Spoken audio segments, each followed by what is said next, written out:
Grabe ka healthy. Og ang ingredients na to ra ka buok. Hello, it's me, Tia Jessa. Day, maggama tag banana pudding day. Ug ato ni siyang kaunon ugma. So for now, ato lang sa siyang himuon. So saba kay mong iro day. So makinahanglan ta og Greek yogurt. Mas healthy mo gud ningon ani day. So kani siya nga yogurt day. Baratohon ra gud ni siya no. Naani ilaaran niya nakita nako ni dito ko nakapalit. Pero usahay dali ra kay mahurot. Ganahan po ng ubang tao kaon ani. Naning tay biscuit. Biskop ni siya. Pero pwede ra gyapon dili biskop inyuhang kuan, pero mas lami kung biskop ang inyuhang isagol. Dayon isa dayon ka saging. Unsa ni lakatan nga saging. Ato lang panitan. Pero depende sa inyo kung gusto pag ninyo gagmay yun ang inyong saging. So yun na kayo ni siya himuon day. Unahon na nito abri ang Greek yogurt. Abrihan natin. Naning itsura sa Greek yogurt day.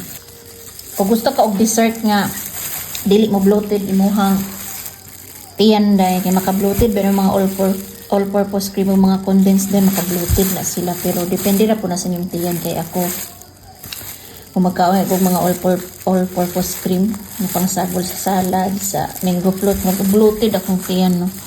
Kanilang ato ang healthy, pa-healthy man kunuhay ta. So, atong ibutang una ang Greek yogurt. Mura ba siya og ka ng graham nga imong i-layer. Sana, yan, pa-center do, imong pa sa akong banana turon.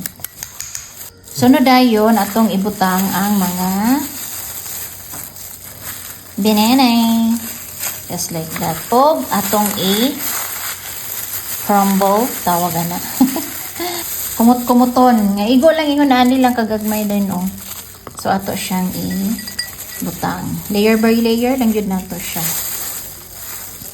I promise you that this is so yummy. Another na sad nga layer sa Greek yogurt. Murag mga duha siguro ka Greek yogurt akong magamit ani day. Murag tag 30 plus ra ni siya day oh. 30 plus ra siya. Og saging na sad. Ngunani ra gid siya kasayon day. As kang sayon na. Ug ugma lami kaayo siya. Mo ni dapat ang inyong i-dessert kaya ra dili kaayo siya nga. Pareha sa mga all-purpose cream bag mga condensed. Di ra ka siya heavy sa imuhang tiyan. Kaya kini mas healthy ni siya. Kaya yogurt, Greek yogurt atong sagol.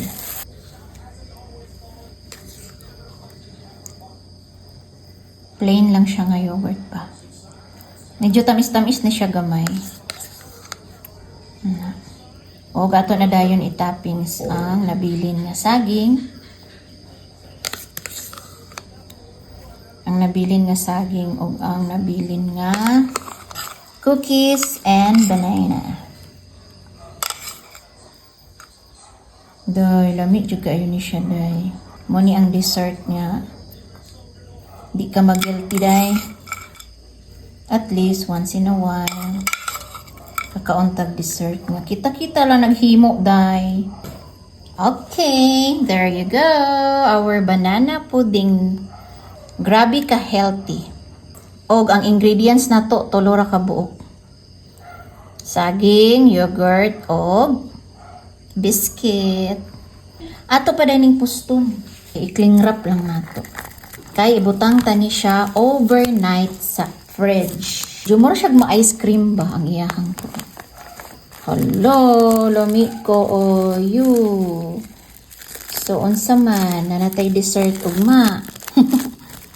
Pwede rin kaayo bisag unsa nga biscuit dahil nyo ang kunon ani. Lamig na jud kay siya. The healthiest banana pudding day. See you tomorrow. Bye. Kaunta ani ugma. Salamat kayo sa pagtanaw niyo sa akong video. Anja, magamping kita kanunay. More to bye.